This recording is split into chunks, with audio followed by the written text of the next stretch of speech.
Bom dia, boa tarde, boa noite, boa madrugada. Meu nome é Sidney Martins, professor de língua portuguesa aqui do LAC Concursos, o maior site de videoaulas do Brasil, quiçá das Américas. Então, meu companheiro, vamos direto ao ponto.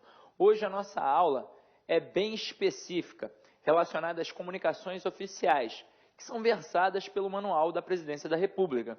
Então, basicamente, o que a gente vai fazer aqui? Um estudo dirigido. É óbvio que nós vamos traçar elementos para facilitar a compreensão. Com esta aula, você será capaz de realizar qualquer assunto relacionado à redação oficial em qualquer banca de concurso, seja CESP, FCC, Universo, VUNESP, Sesgran Rio, Exatos, qualquer banca, porque não tem para onde o camarada fugir. É um assunto muito específico, então não tem para onde o camarada ficar inventando frufru. Então vem aqui comigo, ó. A redação oficial é a maneira própria que a administração pública tem de redigir seus textos. Portanto, todo tipo de comunicação escrita proveniente dos órgãos e setores públicos recebe essa classificação. Os documentos oficiais seguem os princípios estabelecidos pela Constituição Federal. São eles: legalidade, somente podem ser praticados na administração atos previstos em lei. Impessoalidade. O agente público não age por si, mas pela administração que ele representa. Os atos praticados pela administração ou por aqueles delegados por ela devem sempre atender ao interesse da coletividade. Na verdade, quando a gente pensa nesses documentos da administração pública, dois termos sempre vão estar à tona. São impessoalidade e clareza. Esse texto, ele tem de trabalhar de forma igual para todo mundo. Então, é por isso que eu serei impessoal. Eu vou tratar todo mundo do mesmo jeito, porque eu vou tratar a pessoa e o órgão do mesmo jeito, porque na verdade não existe uma pessoa. Aquela pessoa é a representação de um órgão. Sem contar que eu tenho que ser o mais claro possível. E aí depois a gente vai entender como é que funciona e tudo está interligado. Olha aqui, moralidade. Os atos realizados pelos agentes públicos precisam ter validade e estar pautados em razoabilidade e justiça. Devem atender ao padrão ético próprio da administração. Quem dera sempre fosse assim realmente. Agora, publicidade. Quando a gente fala da questão da clareza e da impessoalidade, é porque nós temos esse elemento, ó, a publicidade. Os atos emanados da administração precisam ser divulgados e acessíveis à coletividade. Então, eu não posso fazer distinção entre A e B, e eu tenho de ser o mais claro possível. Afinal de contas, um advogado pode ter acesso, um médico pode ter acesso, mas a dona de casa também terá acesso. Então, todo mundo tem de entender. Agora, eficiência. A presteza e a agilidade necessárias à celeridade na administração são os fundamentos desse princípio. É por isso que o texto tem que ser claro, porque tem que ser entendido, porque tem de ter celeridade no processo. E isso é um princípio de eficiência. Então, na redação oficial, esses princípios são identificados por meio das seguintes características. Características que fundamentam os princípios. Então, é bem parecido. Então, olha só. Clareza consiste em permitir ao destinatário o entendimento imediato da mensagem veiculada. O uso da expressão simples, de elementos coesivos adequados e de orações curtas e na ordem direta contribui para essa característica do texto. Então, vamos lá. Já dizia Drummond, escrever bem é cortar palavras. E eu não preciso, na verdade, encher linguiça. Eu tenho de aparar as arestas, os excessos, para que o meu texto seja objetivo. O escritor Paul Valéry já dizia que entre duas palavras escolha a mais simples. Eu não preciso ser erudito para escrever bem, até mesmo porque a gente aqui tem o princípio da eficiência, então eu tenho que utilizar expressões simples. E quando a gente fala nas orações curtas e de ordem direta, isso também é para poder facilitar. Quando eu coloco uma expressão muito grande, eu posso cometer facilmente alguns erros gramaticais. Basicamente, o erro da concordância e o erro da pontuação.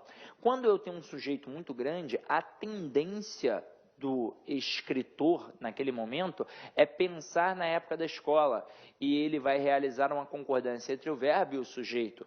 Só que se o sujeito estiver muito grande, com várias palavras no plural, a tendência é que ele coloque o verbo no plural. Só que o verbo não concorda com o sujeito como um todo, ele concorda com o núcleo do sujeito. Então, se o núcleo do sujeito está no singular, não importa se tem várias palavras no plural dentro daquele sujeito. O verbo tem que concordar com o núcleo do sujeito. E o que é a ordem direta? É o sistema SVC. Primeiro o sujeito, depois o verbo, depois o complemento. Está errado, então, Sidney, produzir uma ordem inversa, uma ordem indireta? Não está errado, mas eu vou ferir também o princípio da eficiência, porque essa ordem direta é uma questão facilitadora, não foi nenhum gramático que inventou isso.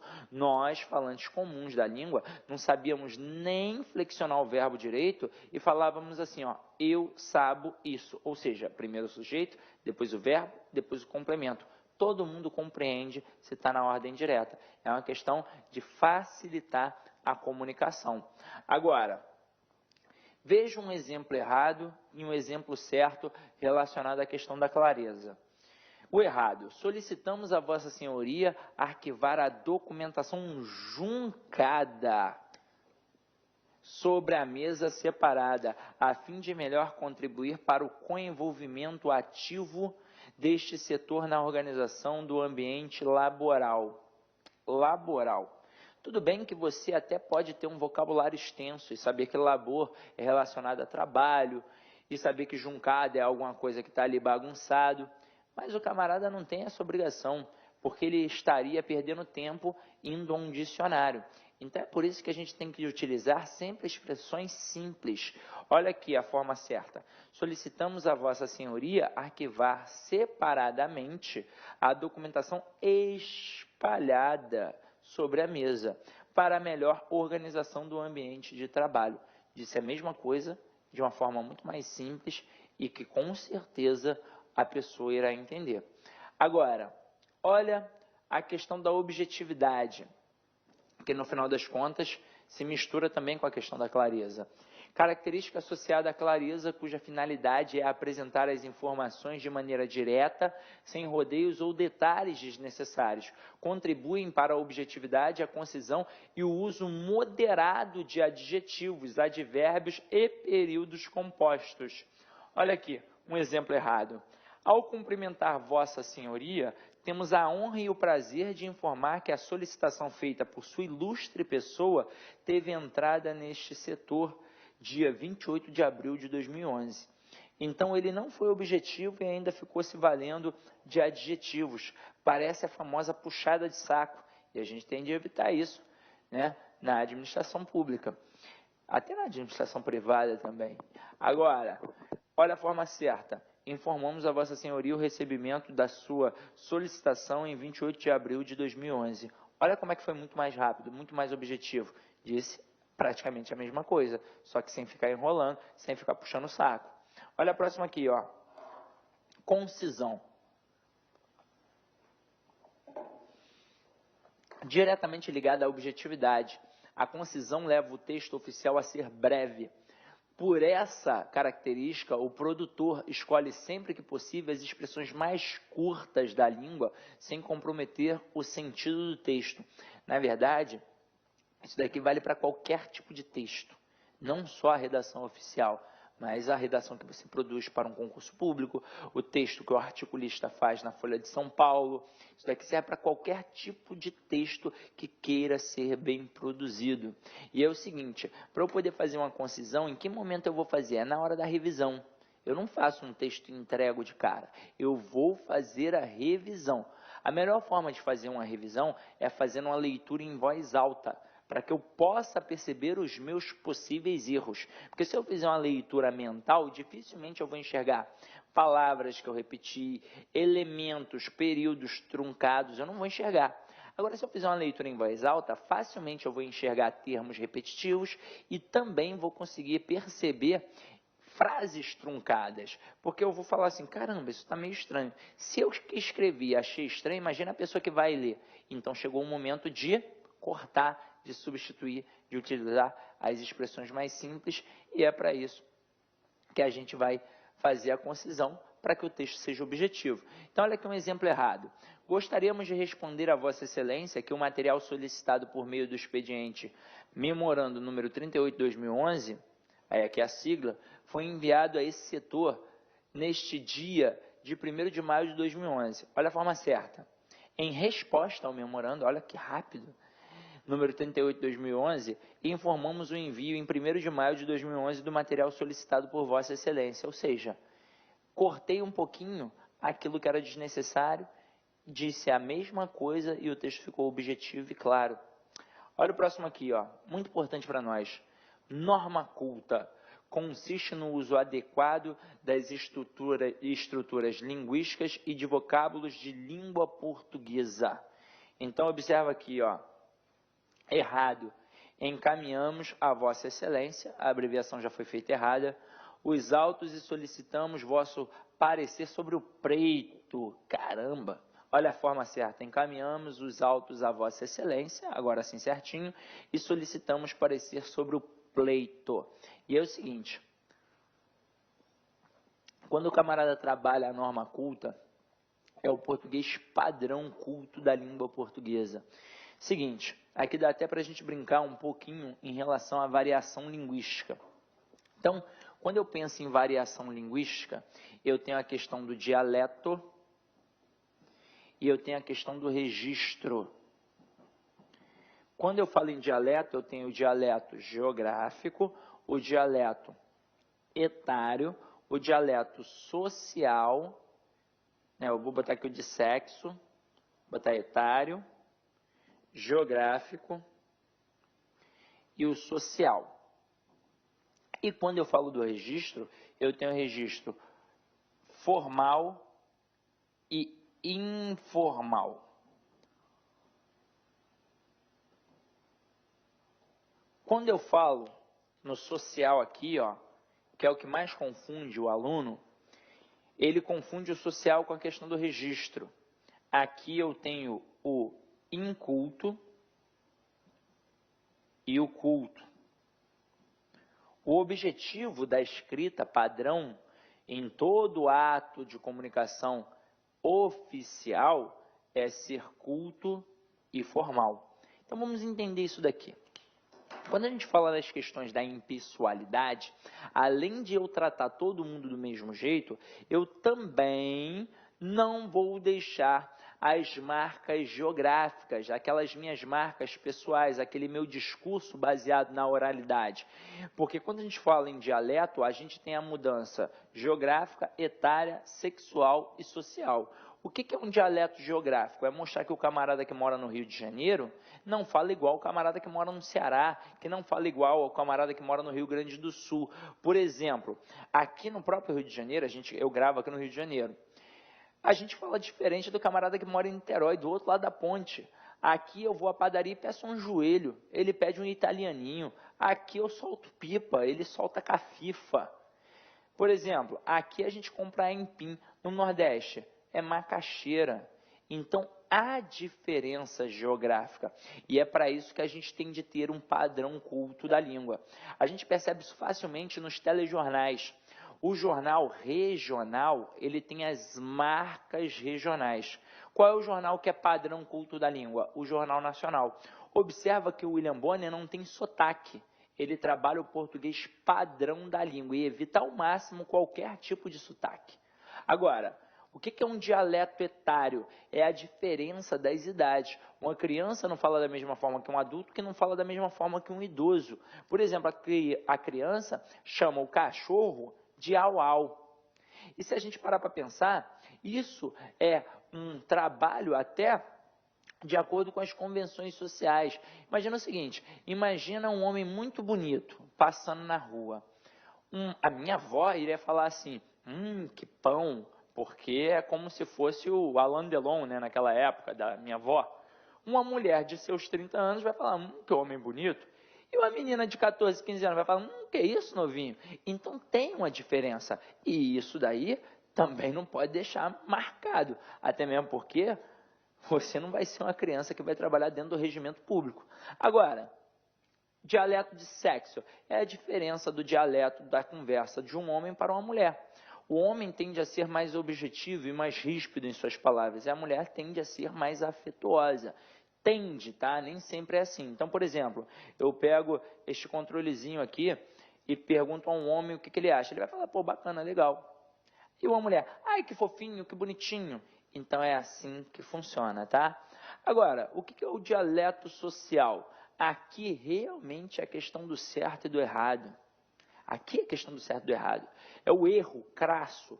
Então, não é o camarada que mora no morro e o camarada que mora no asfalto. Aqui é o camarada que domina a língua e aquele que não domina, ou seja, o culto que domina a língua portuguesa e aquele que não teve acesso à escolaridade e que, consequentemente, não domina. Por exemplo, eu sou flamenguista, mas agora eu vou zoar, né? Porque a galera diz que o flamenguista fala Flamengo. Diz que o flamenguista fala bicicleta. Isto aqui, ó, é o erro crasso. E o culto? Ele domina o padrão culto da língua.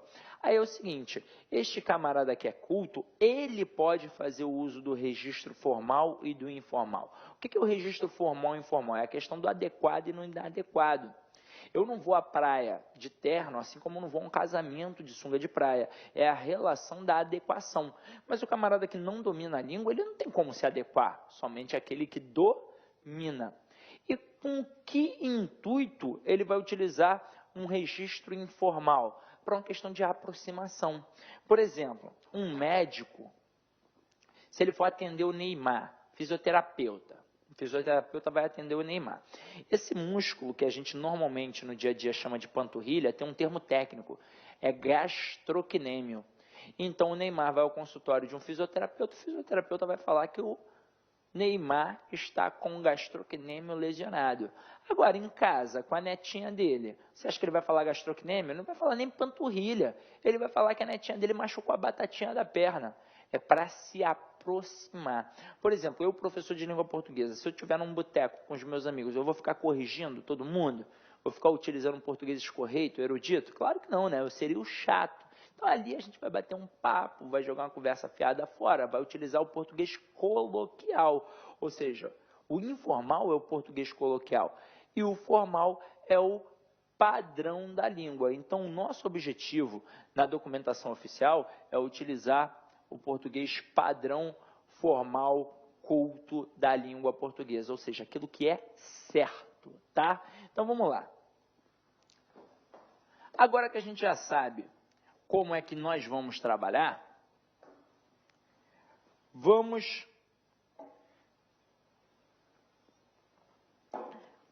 ver a última característica que é muito importante. Toda vez que alguém fala de característica da redação oficial, da correspondência oficial, ele vai perguntar sobre clareza e impessoalidade. Então aqui, ó, escrever em nome da administração pública sem envolver-se pessoalmente com um texto. Essa característica é a forma de manter a publicidade exigida pela Constituição Federal para os atos da administração pública. Exemplo errado.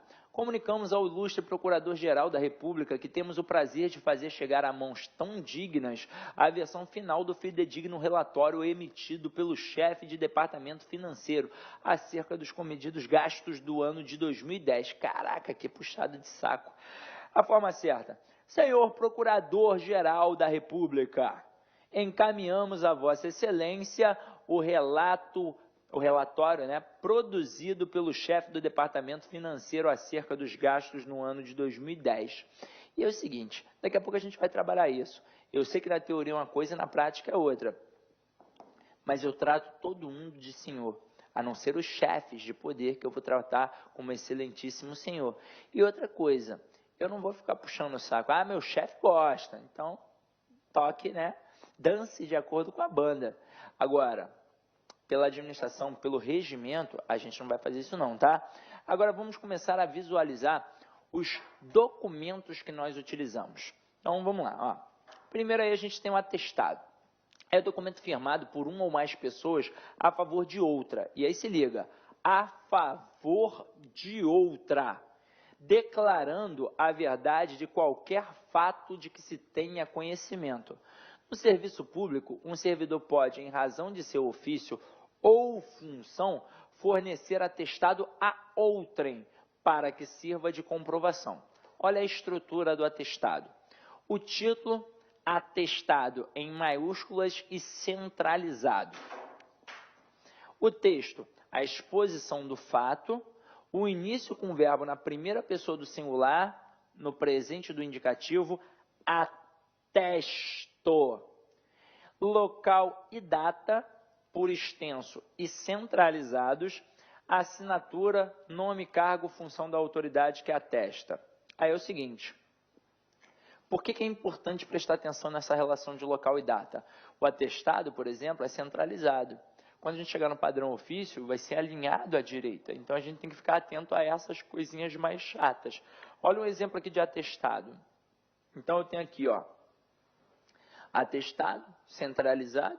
A gente inicia com o verbo em primeira pessoa, atesto para os devidos fins, que conheço, blá, blá, blá, blá. Aí aqui, ó, não ficou centralizado, por quê? Porque foi um documento que eu peguei da internet.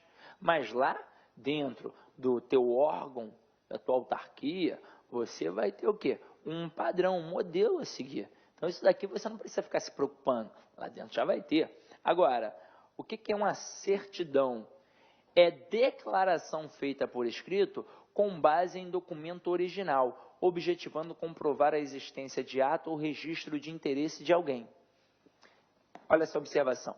Atualmente não se utiliza mais certidão de tempo de serviço para fins de instrução de processo de aposentadoria nos órgãos da administração federal direta, fundações e autarquias federais. Contudo, se a comprovação se destinar a outro órgão público, ela será necessária. Decreto número 84.440, de 29 de janeiro de 1980. Beleza. Olha o próximo aqui, ó. Certidão. E aí é o seguinte, preste atenção para você visualizar como é que é bem parecidinho. Centralizado, né, o título, o texto, transcrição do que foi requerido e encontrado referente ao pedido, não deve conter emendas nem rasuras. Qualquer engano ou erro poderá ser retificado utilizando-se a expressão em tempo na linha onde se lê, leia-se.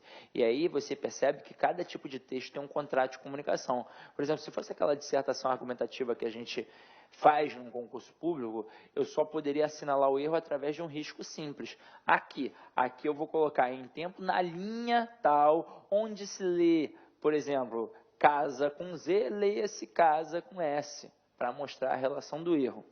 Local e data por extenso e centralizados e assinatura centralizada de quem lavrou a certidão e logo abaixo o visto de quem a autorizou.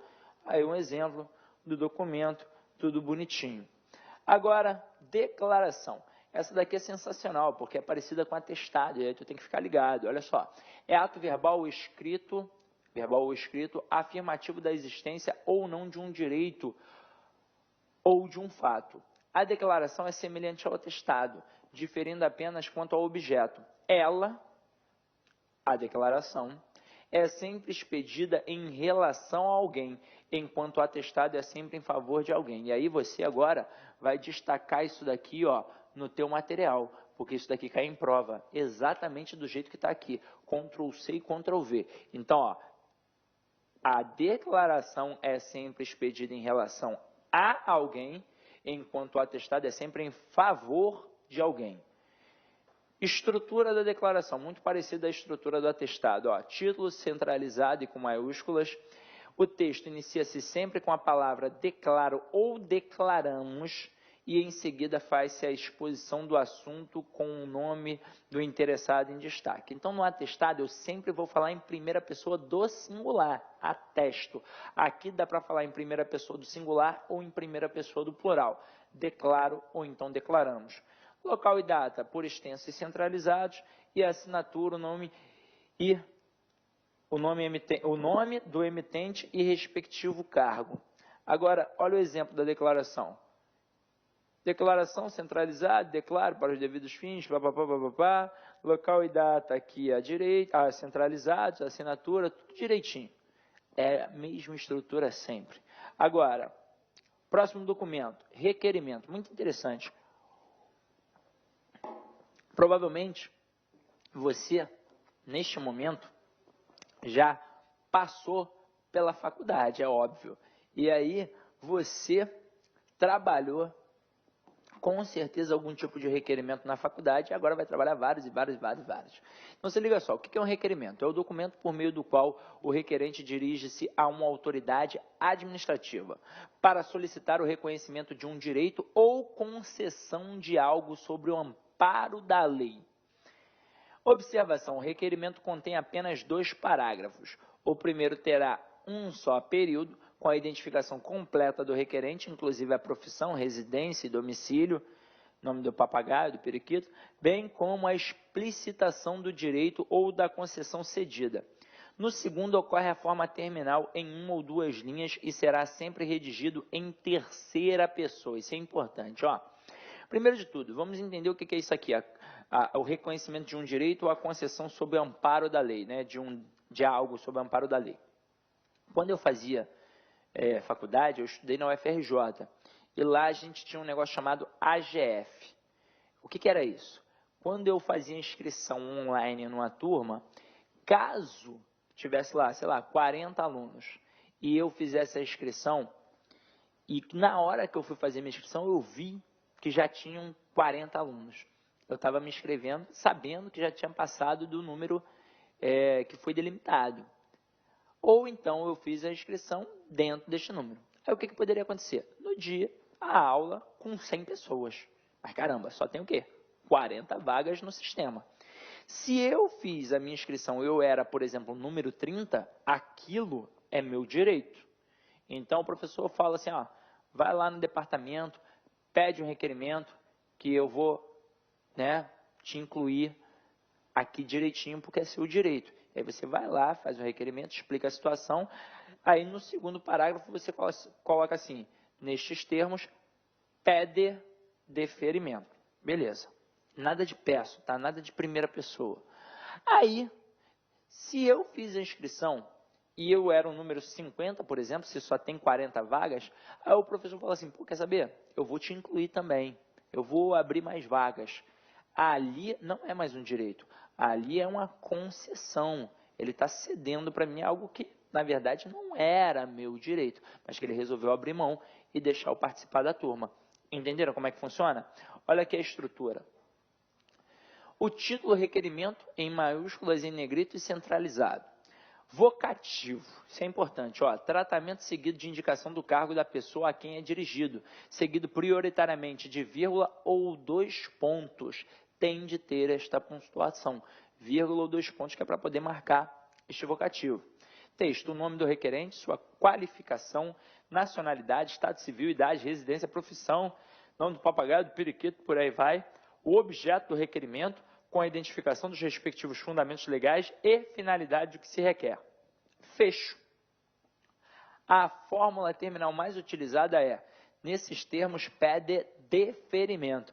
E aí o órgão vai deferir ou indeferir. Se ele colocar lá deferida, é porque foi aceito. Se ele colocar indeferida, é porque não foi aceito.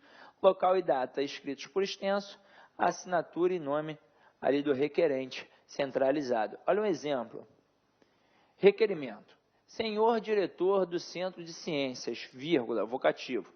Raniel Patola, assistente administrativo, matrícula CIAP 1717171, lotado no Instituto de Meteorologia, requer a vossa senhoria licença para tratar de assuntos particulares. Eu não preciso dizer, por exemplo, que eu vou tratar da doença de uma sogra, que eu vou dar um upgrade no relacionamento, levando para poder fazer uma viagem a Angra, ou, porra, Angra tá de sacanagem, né, Sidney? Porra, pelo menos leva a Porto de Galinhas, alguma coisa assim. Você vai poder levar, que você vai passar num concurso bacana, aí você leva. Eu sou mão de vaca, eu vou no máximo levar a Muriqui. Então se liga só, pelo prazo de 20 dias, e aí ó, a especificação legal. Prazo de 20 dias a contar do dia 20 de julho de 2011, com base no artigo 91 da Lei 8.112, que é a Lei do Servidor, de 1990. Aí vem o segundo parágrafo. Nesses termos, pede deferimento. Aí a data e a assinatura do camarada, e aí é só esperar se vai ser deferido ou indeferido. Olha o próximo aqui, muito interessante, a gente faz muito, né? É ata nas reuniões. É o instrumento utilizado para o registro expositivo dos fatos e deliberações ocorridos em uma reunião, sessão ou assembleia. Estrutura da ata. Título: em se tratando de atas elaboradas sequencialmente, indicar o respectivo número da reunião ou sessão em caixa alta. Texto: incluindo preâmbulo, isso aqui é muito importante, ó, registro dos participantes da situação espacial e temporal. Então, eu tenho de dizer quando, onde e quem participou. E detalhe, vou dizer o como também. Registro, ó, isso aqui já é o como. Registro dos assuntos abordados e de suas decisões com indicação das personalidades envolvidas, se for o caso. Por exemplo, você já deve ter participado de uma reunião de condomínio. Então, por que é importante eu colocar esse preâmbulo? Imagina o seguinte, imagina que naquela hora da reunião, o teu vizinho matou a esposa. Se ele tá ali, ó, na lista, arrumou algum jeito de colocar na lista que naquele exato momento ele estava na reunião, ele já se livrou desta acusação. Quando a gente fala do registro de tudo, é tudo mesmo. Se a vizinha do 802 chamou a vizinha do 503 de piranha, eu vou colocar, de vagabunda, de filha da puta, eu vou colocar tudo isso na íntegra, porque é um documento que pode servir até para uma questão judicial. O camarada pode utilizar aquela ata para, na verdade, processar aquela pessoa por injúria, tranquilo? E aí podem acontecer várias coisas, injúria, calúnia, difamação, racismo, aí vai depender. Agora, é na situação lá, mas a ata vai servir de documento para o camarada. O fecho, termo de encerramento com indicação, se necessário, do redator, do horário de encerramento, de convocação e de nova reunião. Agora, observações importantes. A ata será assinada e rubricada por todos os representantes, por todos os presentes à reunião, ou apenas pelo presidente e relator, dependendo das exigências regimentais do órgão. Ou seja, ou todo mundo escreve ali, todo mundo assina que participou, ou vou colocar o nome de todo mundo e só o representante, né, o mais importante, vai assinar. Já funciona como se todo mundo ali tivesse assinado. Vai depender do regimento do órgão. Por exemplo, eu já trabalhei muito em colégio. E em colégio, quando você chama os responsáveis, os alunos participam, participa a coordenação, participa a direção, participa o professor, todo mundo assina. Por exemplo, se abrisse margem para uma pessoa só assinar, seria o diretor, que é o responsável legal por todo o procedimento que acontece na escola. Agora, a fim de se evitarem rasuras nas atas manuscritas, deve-se, em caso de erro, utilizar o termo digo, seguida da informação correta a ser registrada. No caso de omissão de informações ou de erros constatados após a redação, usa-se a expressão em tempo, ao final da ata, com o registro das informações corretas. Terceira observação. O texto apresenta-se seguidamente, sem parágrafos, ocupando cada linha inteira, sem espaços em branco ou rasuras para evitar fraudes. Foi o que eu disse a vocês. O camarada pode utilizar aquilo dali para se livrar de um problema. Então, se ele matou alguém, e aí você deixou um espacinho em branco lá para ele colocar o nome dele, ou então para colocar alguma situação ali, olha só o problema que pode acontecer. Então, a ata vai ser um blocão para que não possa inserir nada, tranquilo? Aí, olha o exemplo de uma ata, observa como aqui, ó, é um blocão. Aí o camarada coloca às 9h06 do dia 31 de março de 2009, reuniu-se no plenário. Então ele vai colocando toda a situação espacial e temporal para depois relatar tudo o que aconteceu, tranquilo? Ata vai fazer parte do seu dia a dia, com certeza. Agora chegamos ao padrão ofício. Há 3 tipos de expedientes que se diferenciam antes pela finalidade do que pela forma: o ofício, o aviso e o memorando. Com o fito de uniformizá-los, pode-se adotar uma diagramação única, que siga o que chamamos de padrão ofício. As peculiaridades de cada um serão tratadas adiante. Por ora, busquemos as suas semelhanças. Então vem aqui comigo, ó.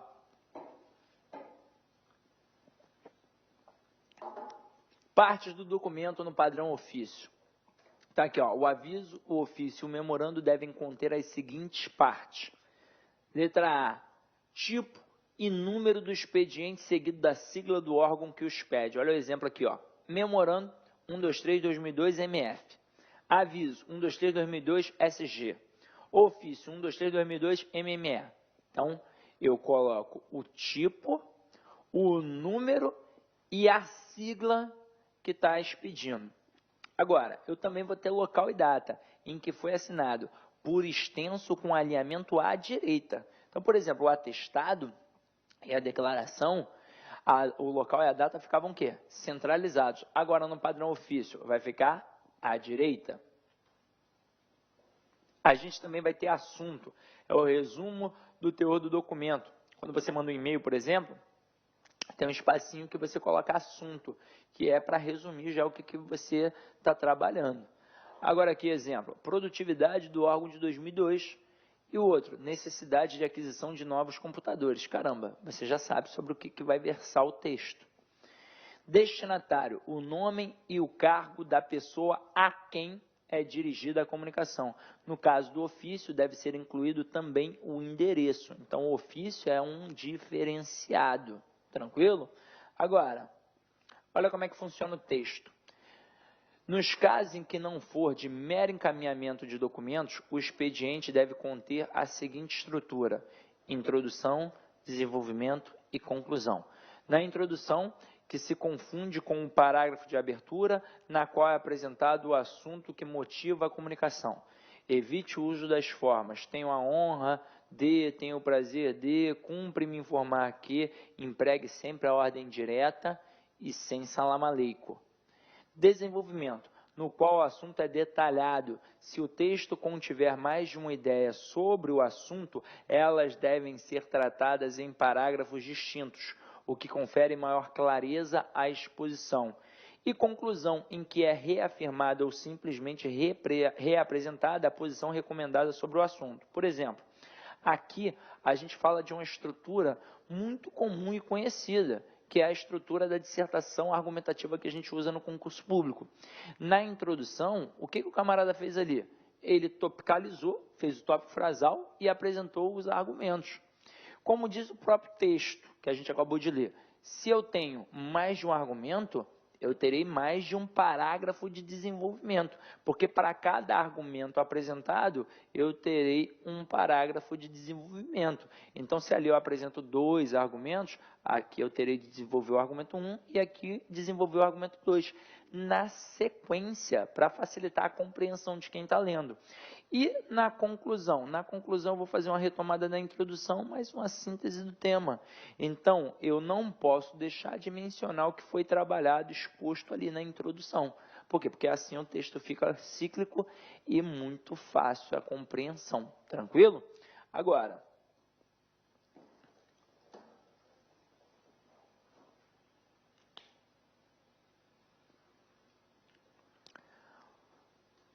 os parágrafos do texto, os parágrafos do texto devem ser numerados, exceto nos casos em que estes estejam organizados em item ou títulos e subtítulos. Isso daqui cai exatamente na íntegra, assim, na prova. Já quando se tratar de mero encaminhamento de documentos, a estrutura é a seguinte: introdução. Deve iniciar com referência ao expediente que solicitou o encaminhamento. Se a remessa do documento não tiver sido solicitada, deve iniciar com a informação do motivo da comunicação, que é encaminhar, indicando a seguir os dados completos do documento encaminhado, tipo, data, origem ou signatário, e assunto de que trata, e a razão pela qual está sendo encaminhado, segundo a seguinte fórmula. A gente tem até aqui, ó. Em resposta ao aviso número 12, de 1º de fevereiro de 1931, encaminho anexa cópia de ofício. Número 34, de 3 de abril de 1970, do Departamento Geral de Administração, que trata da requisição do servidor fulano de tal. Se eu tiver alguma coisa a dizer, ó, se o autor da comunicação desejar fazer algum comentário, vai ficar no desenvolvimento a respeito do documento que encaminha. Poderá acrescentar parágrafos de desenvolvimento. Em caso contrário, não há parágrafos de desenvolvimento. Em aviso ou ofício, de mero encaminhamento. Então, se é de mero encaminhamento, eu só tenho a introdução. Se eu tiver alguma coisa realmente a falar sobre, aí eu vou acabar tendo o desenvolvimento e a conclusão. Agora, fecho. Então, ó, fechos para as comunicações. Depois a gente vai trabalhar mais adiante, mas basicamente a gente tem 2 fechos, né? Havia mais ou menos uns 15, mas com o fito de uniformizá-los, hoje em dia a gente tem respeitosamente e atenciosamente. Respeitosamente para as autoridades superiores a mim e atenciosamente para as autoridades com o mesmo cargo e as autoridades inferiores a mim. Tranquilo?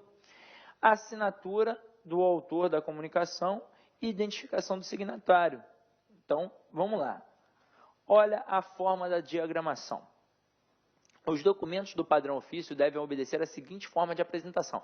É mais ou menos aquele caso que a gente trata quando vai fazer uma monografia na faculdade, ou então a tese, a dissertação.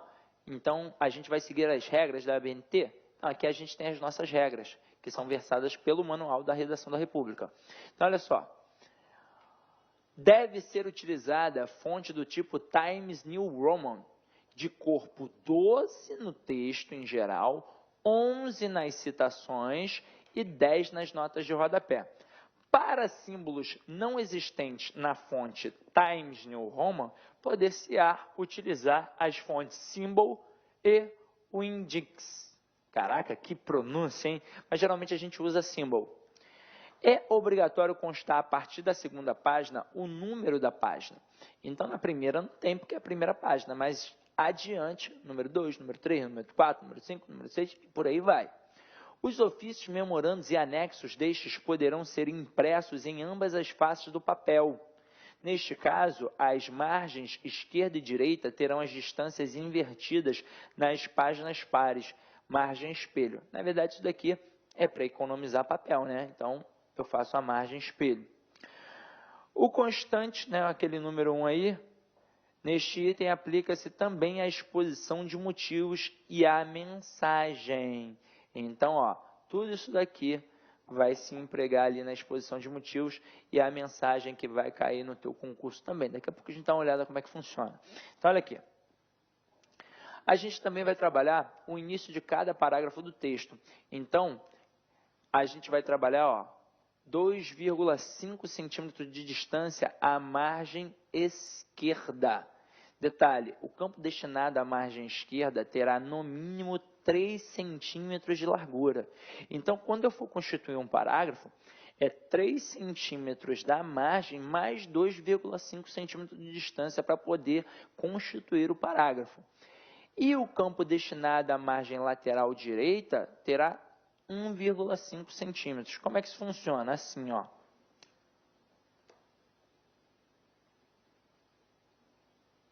Três centímetros aqui, 1,5 centímetros aqui, e para constituir o parágrafo, 2,5 centímetros da margem esquerda, que tem 3 centímetros.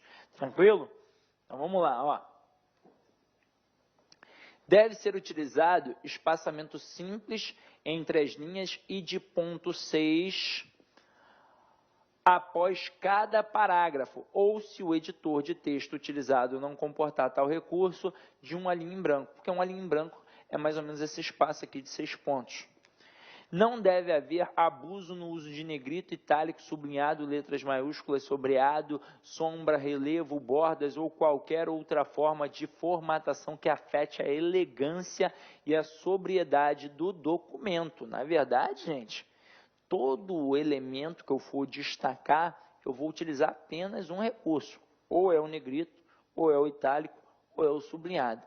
E eu vou evitar utilizar isso o tempo todo. Sem contar que eu não posso dar um mole de fazer como eu fazia na escola, misturar tudo, negrito, itálico e sublinhado. Isso daí não pode, tranquilo? Agora, olha a próxima aqui, ó.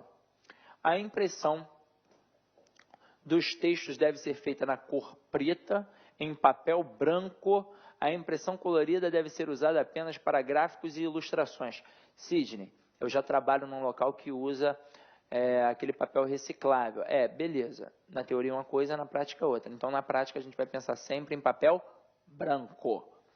Todos os tipos de documentos do padrão ofício devem ser impressos em papel de tamanho A4, ou seja, 29,7 centímetros por 21 centímetros. É daí que vem o padrão ofício, porque é a famosa folha de ofício, que é a folha A4.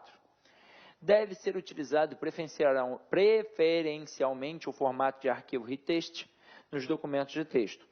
Dentro do possível, todos os documentos elaborados devem ter o arquivo de texto preservado para a consulta posterior ou arquivamento de trechos para casos análogos.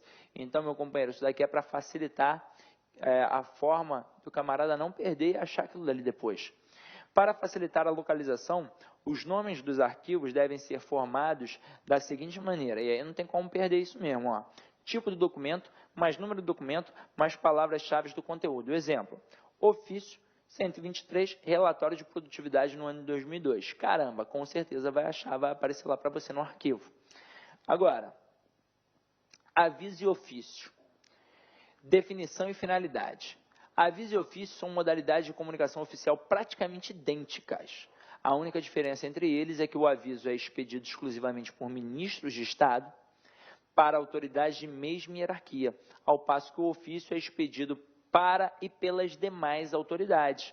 Ambos têm como finalidade o tratamento de assuntos oficiais pelos órgãos da administração pública entre si e, no caso do ofício, também com particulares. Então, observa, aqui tem uma diferença. Quando eu coloco aviso, aviso é expedido exclusivamente por ministros de Estado para autoridades de mesma hierarquia, ou seja, para outros ministros. Então, qual vai ser o fecho? Vai ser sempre atenciosamente. Agora, no ofício, vai depender. Pode ser que seja atenciosamente ou respeitosamente. Fica ligado nisso, tá? Então, vamos lá. Forma e estrutura. Quanto à sua forma, aviso e ofício seguem um modelo do padrão ofício, com o acréscimo do vocativo que invoca o destinatário, pronomes de tratamento, seguido de vírgula. Exemplos: excelentíssimo senhor presidente da República, vírgula, senhora ministra, vírgula, senhor chefe de gabinete, vírgula. Então, está vendo que só o chefe de poder eu chamo de excelentíssimo? As demais autoridades eu chamo apenas de senhor e senhora? Ah, professor, mas eu vou escrever para um juiz, eu vou escrever para o desembargador. Aí, meu parceiro, é contigo depois que você estiver aí dentro. Na regra, eu só vou chamá-lo de senhor. Devem constar do cabeçalho ou do rodapé do ofício as seguintes informações do remetente: nome do órgão ou setor, endereço postal e telefone e endereço de correio eletrônico, até mesmo para facilitar, talvez, um retorno. Olha o exemplo que a gente tem aqui, ó, que a gente está colocando aí, ó. Repara o tamanho.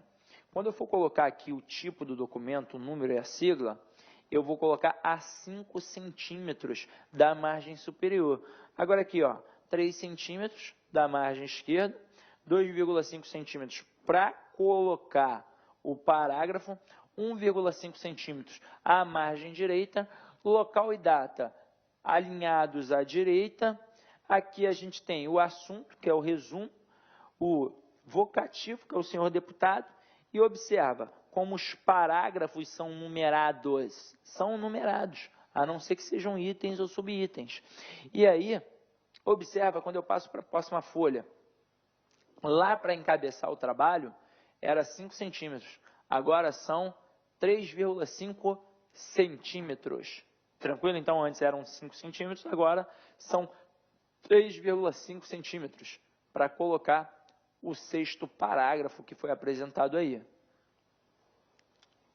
Agora, exemplo de aviso. Mesma coisa. 5 centímetros para colocar o tipo, a numeração e a sigla. 3 centímetros da margem esquerda. 1,5 centímetros da margem direita. Local e data alinhados à direita. Aqui 2,5 centímetros para poder colocar o parágrafo. Tudo bonitinho, mesmo padrão. Agora, olha o memorando. Definição e finalidade. O memorando é a modalidade de comunicação entre unidades administrativas de um mesmo órgão, que podem estar hierarquicamente em mesmo nível ou em níveis diferentes. Trata-se, portanto, de uma forma de comunicação eminentemente interna. Memorando é interno. Pode ter caráter meramente administrativo ou ser empregado para a exposição de projetos, ideias, diretrizes, etc., a serem adotados por determinado setor do serviço público. Sua característica fundamental, principal, é a agilidade. A tramitação do memorando em qualquer órgão deve pautar-se pela rapidez e pela simplicidade de procedimentos burocráticos, para evitar desnecessário aumento do número de comunicações. Os despachos ao memorando devem ser dados no próprio documento e, no caso de falta de espaço, em folha de continuação. Esse procedimento permite formar uma espécie de processo simplificado, assegurando maior transparência à tomada de decisões e permitindo que se historie o andamento da matéria tratada no memorando. Então, o memorando, eu não vou mandar de um órgão para outro. Eu, na verdade, de uma empresa para outra. Eu vou trabalhar no regimento interno e é por isso que é um processo muito rápido. Agora, forma e estrutura. Quanto à sua forma, o memorando segue o modelo do padrão ofício, com a diferença de que seu destinatário deve ser mencionado pelo cargo que ocupa. Aqui, ó, ao senhor chefe do departamento da administração, ao senhor subchefe para assuntos jurídicos. Exemplo. Então, aqui, ó, 5 centímetros, memorando, numeração e a sigla, observa a data. Em 9 de março de 2012. Por que a gente não colocou o local? Porque é uma comunicação interna. Caramba, o cara já sabe onde é o local. Aí, o resto do processo é exatamente igual a aviso e ofício. Mesmo padrão, tranquilo? 3 centímetros de margem esquerda, 1,5 centímetros de margem direita, parágrafo 2,5 centímetros, numero os parágrafos e por aí vai. Agora, exposição de motivos. O que é isso? Vamos lá. Exposição de motivos é o expediente dirigido ao presidente da República ou ao vice-presidente para informá-lo de determinado assunto, propor alguma medida ou submeter à sua consideração projeto de ato normativo. Então, gente, a exposição de motivos é sempre para o presidente e para o vice-presidente. Em regra, a exposição de motivos é dirigida ao presidente da República por um ministro de Estado. Nos casos em que o assunto tratado envolva mais de um ministro, a exposição de motivos deverá ser assinada por todos os ministros envolvidos, sendo, por essa razão, chamada de interministerial. Tranquilo? Então, é um ministro que manda para o presidente. Agora, olha a forma e a estrutura. Formalmente, a exposição de motivos tem a apresentação do padrão ofício. O anexo que acompanha a exposição de motivos, que proponha alguma medida ou apresente projeto de ato normativo, segue o modelo descrito adiante. A exposição de motivos, de acordo com sua finalidade, apresenta 2 formas básicas de estrutura. Uma para aquela que tenha caráter exclusivamente informativo e outra para que proponha alguma medida que submeta projeto de ato normativo. No primeiro caso, a exposição, o da exposição de motivos que simplesmente leva a algum assunto ao conhecimento do presidente da República, sua estrutura segue o modelo antes referido para o padrão ofício. Então, o camarada vai ali só colocar aquela estruturazinha bonitinha dos parágrafos, papapá. Lembrando que margem esquerda 3 centímetros, margem direita 1,5 centímetros, parágrafo 2,5 centímetros. Vou numerar os parágrafos, é assim que funciona. Olha um exemplo aqui, ó. Excelentíssimo senhor presidente da República, porque a exposição de motivos é sempre para o presidente ou para o vice-presidente. Aí aqui tem tudo direitinho, ó. O presidente George Bush anunciou no último dia 13, significativa mudança, aí olha o fechamento. Sempre respeitosamente, caramba, porque a gente está mandando para o presidente. Então, é um ministro que manda para o presidente. O presidente está acima do ministro, então o fechamento vai ser sempre o quê? Respeitosamente. Agora, vamos tecer algumas observações. Já a exposição de motivos que submeta à consideração do Presidente da República a sugestão de alguma medida a ser adotada ou a que lhe apresente projeto de ato normativo, embora sigam também a estrutura do padrão ofício, além de outros comentários julgados pertinentes por seu autor, devem obrigatoriamente apontar: a. Na introdução, o problema que está a reclamar a adoção da medida ou do ato normativo proposto. B. No desenvolvimento, o porquê de ser aquela medida ou aquele ato normativo o ideal para se solucionar o problema e eventuais alternativas existentes para equacioná-lo. C. Na conclusão, novamente, qual medida deve ser tomada ou qual ato normativo deve ser editado para solucionar o problema. Então, num, você só vai informar. No outro, você vai buscar um convencimento e é por isso que você trabalha com introdução, desenvolvimento e conclusão. Agora, vamos dar uma olhada em alguns pronomes de tratamento. Alguns pronomes de tratamento. Se liga aqui, ó. Os pronomes de tratamento ou de segunda pessoa indireta apresentam certas peculiaridades quanto à concordância formal, nominal e pronominal, embora se refiram à segunda pessoa gramatical, a pessoa com quem se fala ou a quem se dirige a comunicação. Levam a concordância para a terceira pessoa. É que o verbo concorda com o substantivo que integra a locução como seu núcleo sintático. Então, eu tenho Vossa Senhoria nomeará o substituto e Vossa Excelência conhece o assunto. Então, da mesma forma, os pronomes possessivos referidos a pronomes de tratamento são sempre os de terceira pessoa. Vossa Senhoria nomeará seu substituto e não vossa, vosso, né? Então, olha aqui. Já quanto aos adjetivos referidos a esses pronomes, o gênero gramatical deve coincidir com o sexo da pessoa que se refere e não com o substantivo que compõe a locução. Assim, ó. Se nosso interlocutor for homem, o correto é Vossa Excelência está atarefa. Se o interlocutor for homem, Vossa Excelência está atarefada? Não, está atarefado. Então, Vossa Senhoria deve estar satisfeito.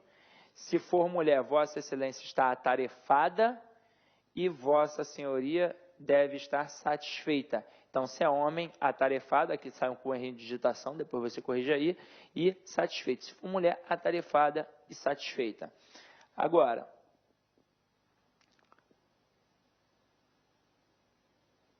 olha aqui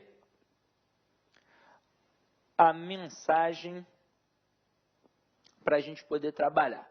Depois a gente vai falar mais um pouquinho ali de alguns pronomes de tratamento, é só para você ter uma noção de como é que você trabalhava ali, tá? Então aqui, ó, definição da mensagem.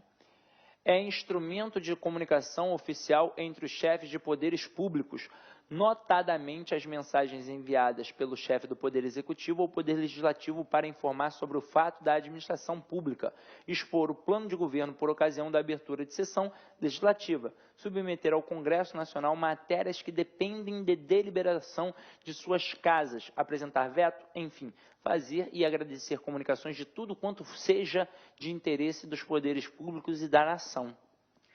Minuta de mensagem pode ser encaminhada pelos ministérios à Presidência da República, a cujas assessorias caberá a redação final.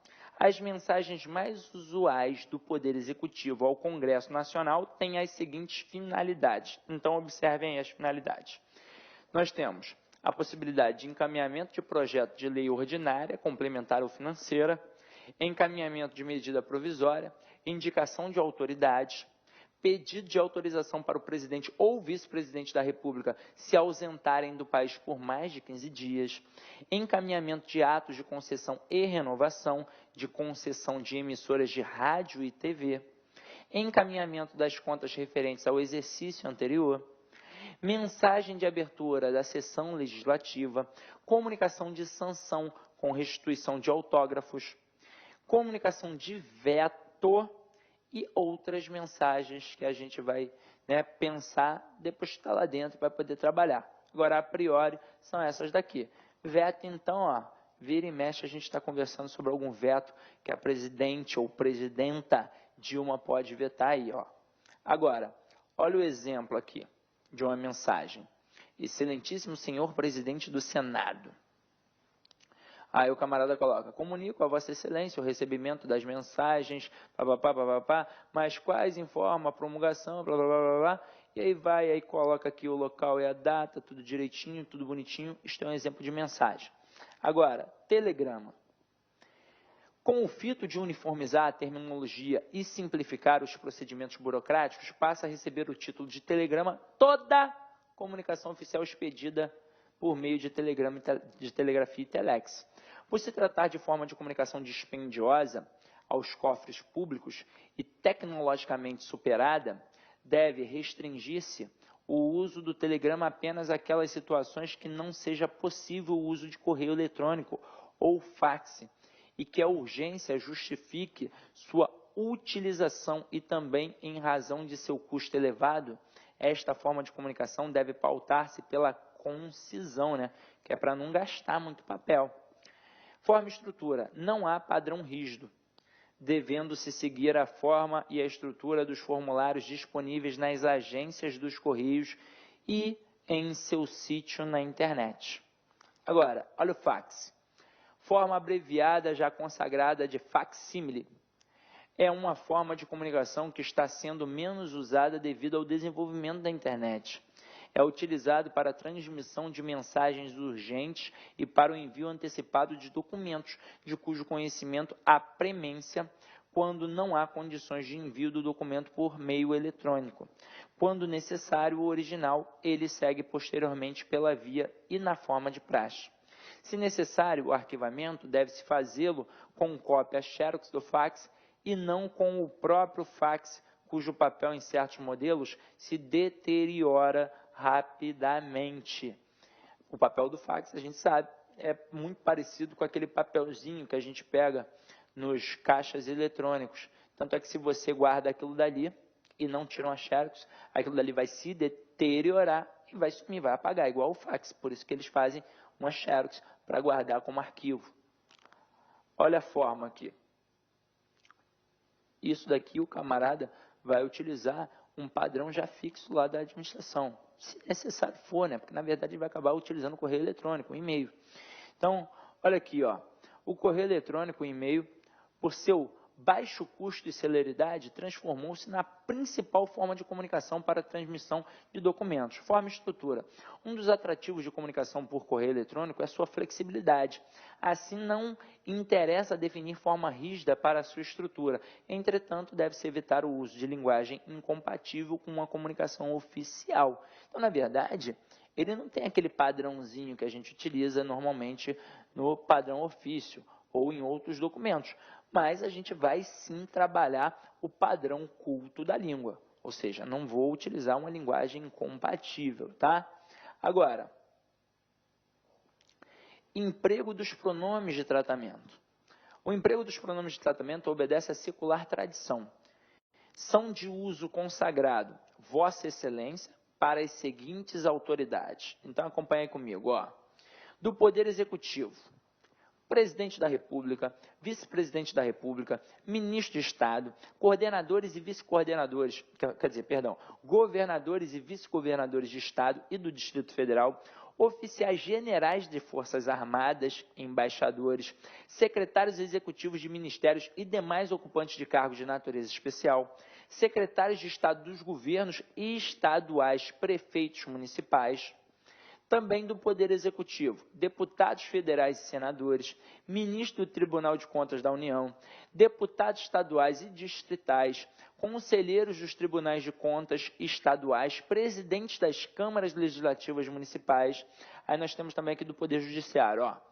Poder Judiciário, ministros dos tribunais superiores, membros de tribunais, juízes, ó, juízes, Vossa Excelência, auditores da Justiça Militar. O vocativo a ser empregado em comunicações dirigidas aos chefes de poder é Excelentíssimo Senhor, seguido do cargo respectivo. Então, ó, Excelentíssimo Senhor Presidente da República, Excelentíssimo Senhor Presidente do Congresso Nacional e Excelentíssimo Senhor Presidente do Supremo Tribunal Federal. As demais autoridades são tratadas como senhor. Então, olha só, senhor senador, senhor juiz, senhor ministro, senhor governador. Professor, eu posso chamar o juiz de senhor? Sim. Senhor. Meu parceiro, todo mundo é senhor, a não ser que seja chefe de poder. Eu vou chamar de excelentíssimo senhor. Agora, no envelope, o endereçamento das comunicações dirigidas às autoridades tratadas por Vossa Excelência terá a seguinte forma, ó, a Sua Excelência, o senhor fulano de tal, ministro do Estado da Justiça, aí aqui o CEP, o local, né, Brasília, DF, Distrito Federal. Agora, em comunicações oficiais, está abolido o uso de tratamento digníssimo. As autoridades arroladas na lista anterior, a dignidade é pressuposto para que se ocupe qualquer cargo público, sendo desnecessária a sua repetição, né, sua repetida evocação. Então, todo mundo já é digno, por isso que eu não vou chamar de digníssimo. Vossa Senhoria é empregado para as demais autoridades e para particulares. O vocativo adequado é senhor fulano de tal. No envelope deve constar do endereçamento ao senhor fulano de tal, Rua ABC, blá, blá, blá, blá, Curitiba, Paraná. Agora, como se depreende do exemplo acima, fica dispensado o emprego do superlativo ilustríssimo para as autoridades que recebem o tratamento de Vossa Senhoria e para particulares. É suficiente o uso do pronome de tratamento senhor. Acrescente-se que doutor não é forma de tratamento e sim título acadêmico. Evite usá-lo indiscriminadamente. Como regra geral, empregue-o apenas em comunicações dirigidas a pessoas que tenham tal grau por terem concluído o curso universitário de doutorado. É costume designar por doutor os bacharéis, especialmente os bacharéis em Direito e em Medicina. Nos demais casos, o tratamento senhor confere a desejada formalidade às comunicações. Observa aqui comigo, ó. Mencionemos ainda a forma Vossa Magnificência empregada por força da tradição em comunicações dirigidas a reitores de universidade. Corresponde-lhe o vocativo magnífico reitor. Os pronomes de tratamento para religiosos, de acordo com a hierarquia eclesiástica, são Vossa Santidade, em comunicações dirigidas ao Papa, o vocativo correspondente é Santíssimo Padre. Vossa Eminência ou Vossa Eminência ou Vossa Eminência Reverendíssima em comunicações aos cardeais, correspondendo-lhe o vocativo Eminentíssimo Senhor Cardeal ou Eminentíssimo e Reverendíssimo Senhor Cardeal. Bobeira, né? Vamos lá. Vossa Excelência Reverendíssima é usado em comunicações dirigidas a arcebispos e bispos. Vossa Reverendíssima ou Vossa Senhoria Reverendíssima para monsenhores, cônegos e superiores religiosos. Vossa Reverência é empregado para sacerdotes, clérigos e demais religiosos. Fechos para as comunicações. O fecho das comunicações oficiais possui, além da finalidade óbvia de arrematar o texto, a de saudar o destinatário. Os modelos para fecho que vinham sendo utilizados foram regularizados pela portaria número 1 do Ministério de Justiça de 1937, que estabelecia 15 padrões. Com o fito de simplificá-los e uniformizá-los, este manual estabelece o emprego de somente 2. Então, nós temos, respeitosamente, para as autoridades superiores, inclusive o presidente da República, porque é óbvio que ele é o superior, e para as autoridades de mesma hierarquia inferior, atenciosamente. Observação. Ficam excluídas dessa fórmula as comunicações dirigidas às autoridades estrangeiras que atendem a rito e tradição próprios, devidamente disciplinados no Manual de Redação do Ministério das Relações Exteriores. Tranquilo? Identificação do signatário. Excluídas as comunicações assinadas pelo Presidente da República, todas as demais comunicações oficiais devem trazer o nome e o cargo da autoridade que as expede, abaixo do local de assinatura. A forma de identificação deve ser a seguinte: espaço para assinatura, o nome. E depois, né, o cargo aqui, ó, chefe da Secretaria-Geral da Presidência da República. Para evitar equívocos, recomenda-se não deixar a assinatura em página isolada do expediente. Transfira para essa página ao menos a última frase anterior ao fecho. Então, ó, quem é que não precisa colocar nome e cargo? O presidente da República. Ele só precisa, ó, assinar, mas tem de assinar. Aí agora, para a gente poder massificar um pouquinho, vamos fazer algumas questões rápidas. Então, olha só, os documentos redigidos em padrão ofício devem conter as partes apresentadas a seguir, exceto. Então, vamos lá, assunto pede, é aquele resumozinho. Objetivo, em nenhum momento a gente viu isso. Local e data, ó, padrão ofício, local e data alinhados à direita. Identificação do signatário, sempre tem, a não ser quando é o presidente que só precisa o quê? Assinar. Agora, tipo e número do expediente, sempre vai ter o tipo e o número e a sigla, não é verdade?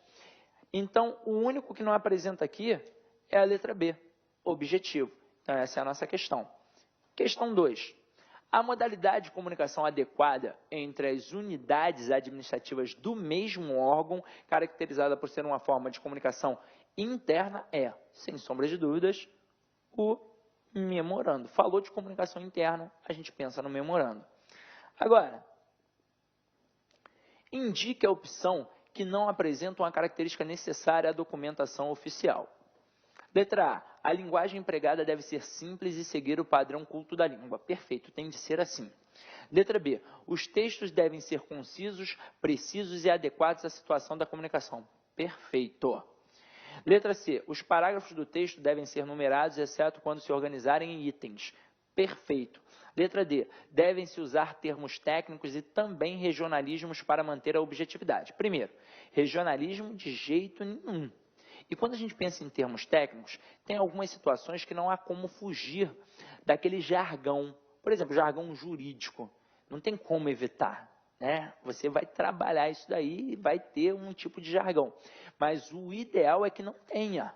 O ideal é que não tenha. Até mesmo porque esse texto, ele tem publicidade. Se você trabalha com um jargão que só os seus iguais entendem, como é que uma dona de casa vai poder compreender? Então, o ideal é evitar os termos técnicos e, principalmente, a questão do regionalismo. Então, a letra D está errada. Letra E. Deve-se evitar inversões sintáticas e quebra de paralelismo gramatical. Claro, tem de ser sempre na ordem direta para poder facilitar a compreensão. Então, viu que questão fácil, questão tranquila? Olha a questão 4. A finalidade básica da redação oficial é comunicar com impessoalidade e máxima clareza, sem sombra de dúvidas. Então, pode marcar a questão 4, letra A. Questão 5. As formas de apresentação de documentos de padrão ofício devem obedecer às normas a seguir, exceto uma, assinalia. Então, vamos lá. Letra A. Deve-se usar a fonte Times New Roman de corpo 12 no texto em geral. Certinho, perfeito. Letra B. É obrigatório constar a partir da segunda página o número da página. Perfeito, certinho. Letra C. Os ofícios, memorandos e anexos destes poderão ser impressos em ambas as faces do papel. É a margem espelho, certinho. Letra D. O campo destinado à margem lateral esquerda terá no mínimo 2 centímetros de largura. Não, são 3 centímetros. Então, aqui está errado. Resposta da 5 é letra E. D, quer dizer. Letra E. A impressão de texto deve ser feita na cor preta em papel branco. Tá certo. A não ser quando tiver uma imagem ou um gráfico, que aí eu posso colocar colorido. Agora, a escrita é preta. Tranquilo? Então, a resposta da 5, letra D de dado. Questão 6. Questãozinha aí que eu peguei do CESP, que foi da prova da Polícia Federal de 2012, e eu disse para vocês, no início da aula, que independentemente da banca, eles não têm para onde fugir. E aí, foi para provar isso aqui, ó. O referido manual estabelece o emprego de 2 fechos para comunicações oficiais. Beleza. Respeitosamente para autoridades superiores, perfeito, e atenciosamente para autoridades de mesma hierarquia ou de hierarquia inferior. Perfeito. Tal regra, no entanto, não é aplicável a comunicações dirigidas a autoridades estrangeiras. Perfeito. Então, aqui, ó, questão 6, certa. Questão 7 agora, uma questão da Anael. Na comunicação oficial, o emprego da língua em sua modalidade formal decorre da necessidade de se informar algo o mais claramente possível. Perfeito. De maneira concisa e não pessoal. Sendo imprescindível, seja qual for o destinatário, o emprego dos termos técnicos próprios da área de que se trata. Não, né? Aqui, ó, ele esculhambou a questão. Eu até posso ter termo técnico. É quase impossível evitar, porque o camarada traz aquele ranço, aquela linguagem que ele sempre utiliza entre os seus iguais. Agora, aqui ele diz, ó, sendo imprescindível. Na verdade, eu devo evitar.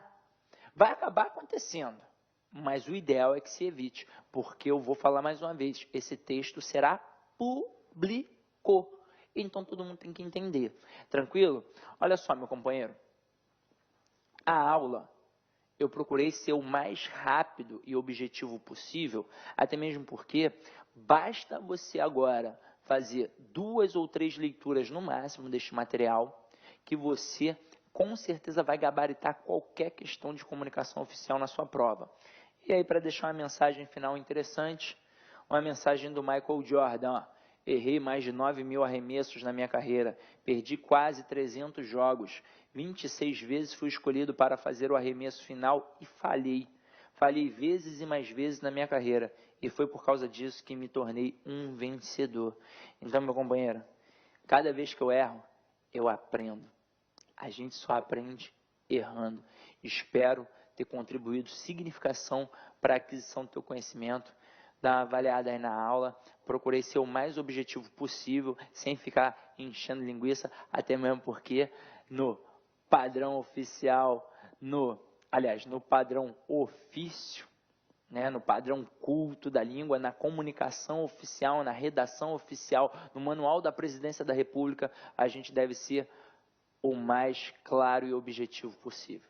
Então é isso aí, meu companheiro, ide em paz e que o Senhor sempre vos acompanhe. Clique like.